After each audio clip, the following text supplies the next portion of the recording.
Yang 711 ini tadi. Ya, jadi perubahan P2 per P1 tadi. Mencari kecepatan truknya pada P2 per P1 0,55 tadi. Jadi persamaannya ini aja. Itu pas di sini nih, ya.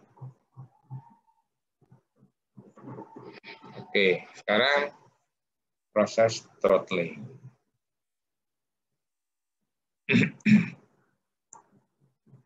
Ini biasanya sering digunakan pada chapter 9 itu ya, aplikasi pada refrigerasi. Bila fluida mengalir melalui suatu tahanan seperti orifice, ya, kemudian valve yang sebagian tertutup atau poros, ya, tanpa perubahan energi potensial dan energi kinetik yang cukup besar, maka di situ yang ada hanya pressure drop-nya, penurunan tekanan.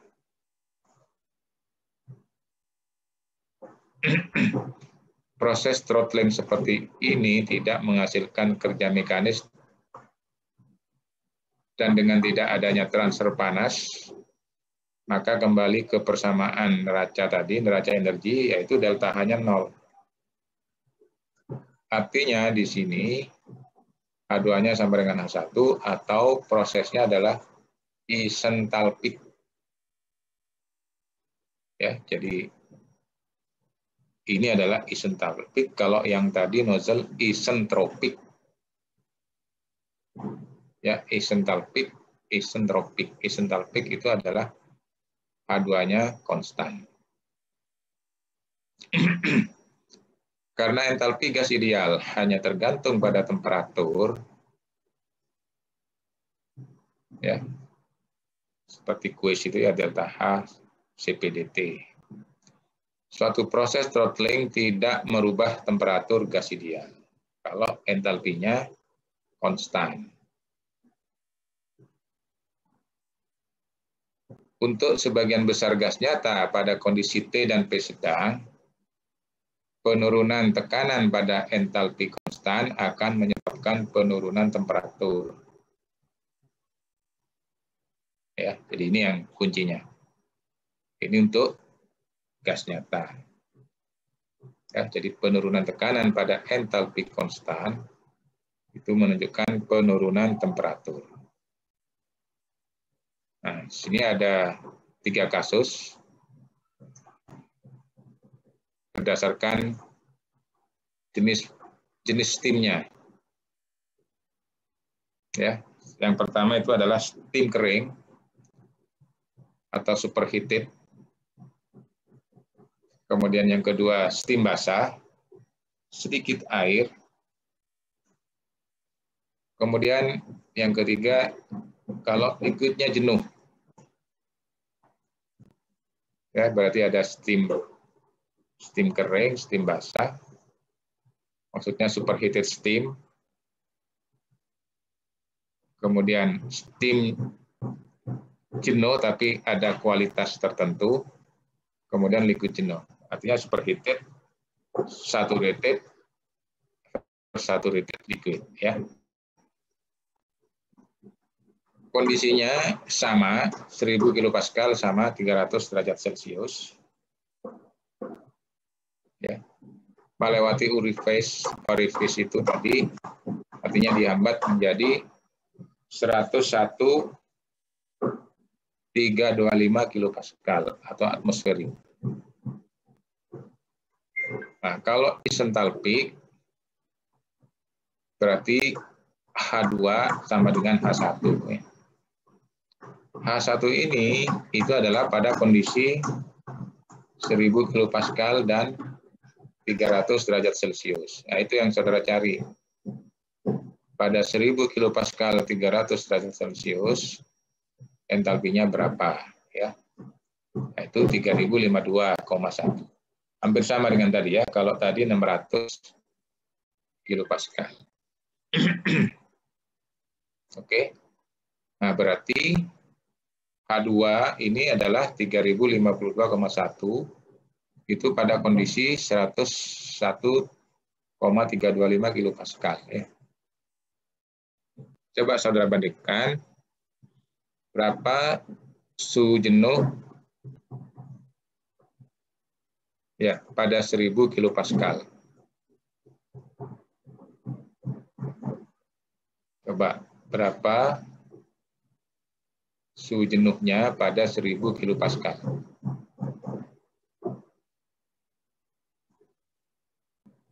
Pasti di bawah 300 ya.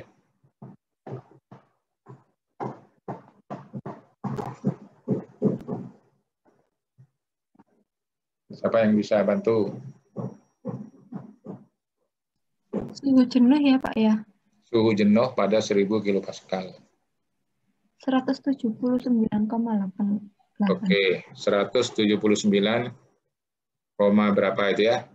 Celcius. Berarti pada suhu 300 derajat Celcius kondisi ini superheated ya.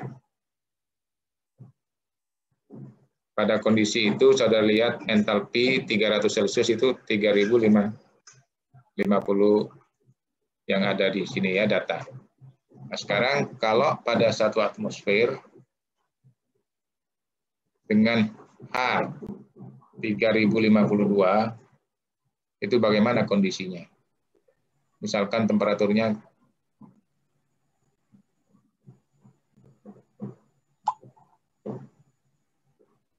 yang perlu dilihat, yang jelas ya, kalau pada atmosferik suhu jenuhnya itu 100 ya. Ya. Nah, berarti entalpinya juga ada di situ ya. Nah, sekarang pada entalpi H2 ini itu temperaturnya antara berapa dan berapa?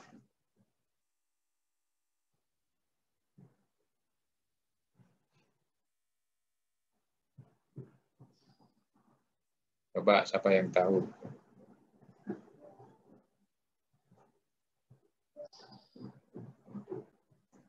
Pada entalpi 3052 itu pada temperatur antara berapa ke berapa? Ada yang bisa bantu? Ahda bisa bantu? Itu temperatur 300, Pak. Apa? Kenapa? Entalpi 3052 ya, Pak? Ya. Kalau 1000 kilopascal 300 derajat Celcius itu. Sekarang kalau pada atmosferik, satu atmosfer pada entalpi sekian itu suhunya antara berapa ke berapa? Artinya entalpi ini antara suhu berapa dan suhu berapa. Enggak pas itu interpolasi juga ya tadi ya. Suhu 100 sama 300, Pak. Berapa? Antara suhu 100 sama 300. Masa langsung 100 sampai 300? Iya, Pak, ini di spin table-nya yang paling kiri itu 300 itu sudah. Hah? Yang suhu 300 itu sudah 3074. Sedangkan itu 3052. 175 sampai 200, Pak. Pak, lihat dulu. Karena mau lihat pada tekanan berapa.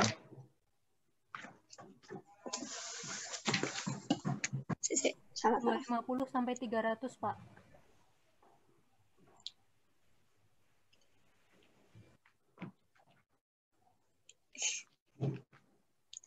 Itu bukan berarti 100 sama 300 ya. Di halaman sebelumnya itu ada 250. Ya.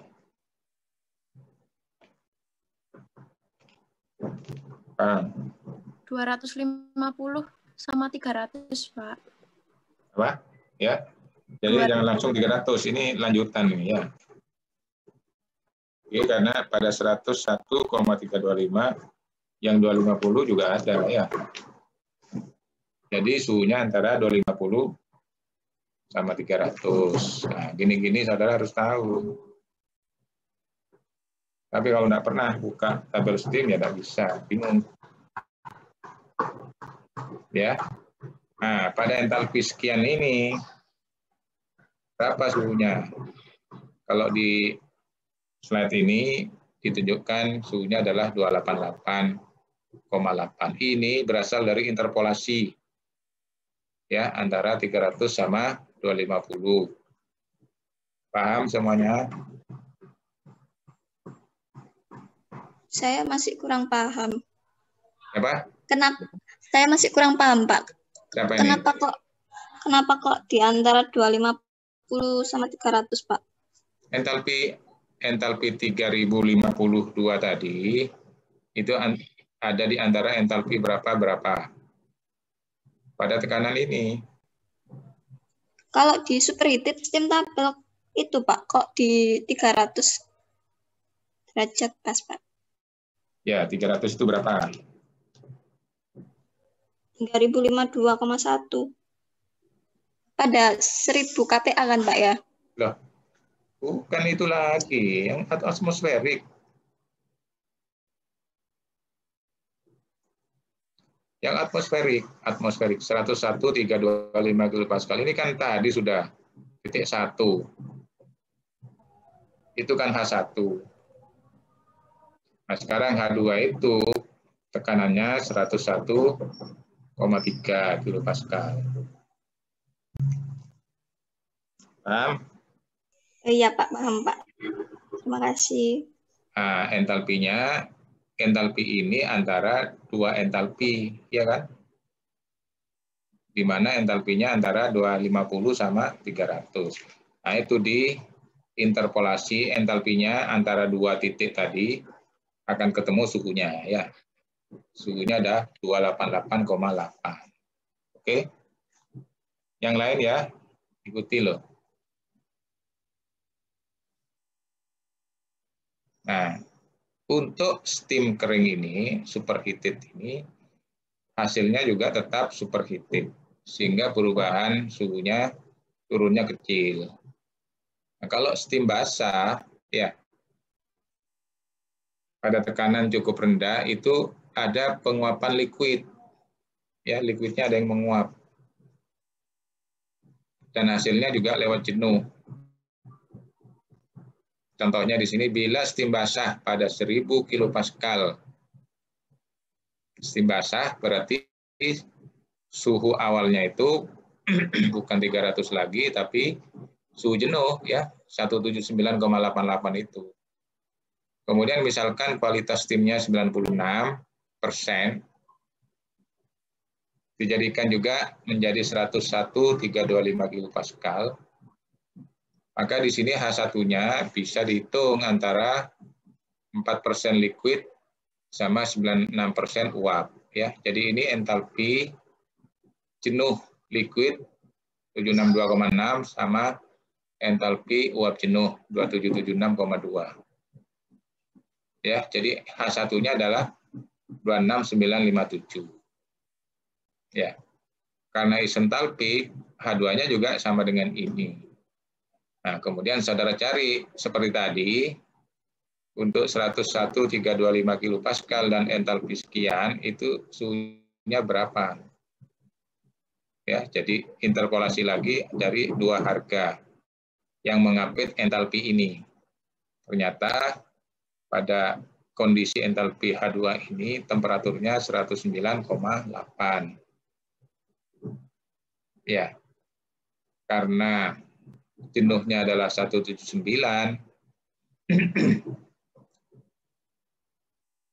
kemudian jenuhnya ini 100, ya kan? Jenuhnya atmosfer kan 100, ini 109, berarti ini juga lewat jenuh. Jadi kalau steam basah, turunnya suhunya itu sangat besar. Jadi dari 179 menjadi 109, ada penurunan 70 derajat kurang lebih. Kenapa? Karena ada penguapan tadi. Ya, ada panas laten di situ, walaupun 4% itu. Dibandingkan tadi superheated. Nah, kemudian yang di bawah itu adalah kalau liquid jenuh. Suhu saturatednya sama ya. Kemudian dijadikan juga 101,325 kilopascal, di mana suhu jenuhnya 100. Kalau H1-nya tadi 762,6 kan, kalau liquid jenuh, H2-nya sama. Nah, ternyata kalau H2 sekian, itu pada kondisi ini adalah antara uap jenuh sama liquid jenuh. Jadi ada campuran. Ya. Jadi liquid jenuh tadi ada sebagian yang menguap. Liquidnya ada yang menguap. Ya. Di mana pada kondisi ini berapa X-nya ya. Jadi kondisi liquid jenuh sama uap jenuhnya dicari, kemudian dicari X-nya, H2-nya sama dengan 762,6 ini. Nah, dari situ ketemu X-nya sekian. Nah, ini berarti X ini adalah fraksi steamnya. Ya, jadi ada penguapan sebesar 15% dari liquid jenuh tadi. Jadi ini ada penguapan. Suhunya juga akan turun drastis ya, karena ada penguapan di sini. Ya, menjadi 100 ya. Kalau tadi masih 109, sekarang jadi suhu jenuhnya 100. Oke? Ada pertanyaan? Saudara pelajari contoh 74-nya ya, karena waktunya ini sudah pas 14.40. Mungkin Pak Anas sudah ada. Jadi saya ingatkan lagi, waste-nya 5, chapter 5, 6, 7 ini sampai throttling ini ya. Tapi tidak menutup kemungkinan tadi ada persamaan-persamaan yang di chapter sebelumnya. Ya, seperti neraca massa, neraca energi, gas ideal, saudara juga review lagi. Ya. Baik, saya kira itu dari saya.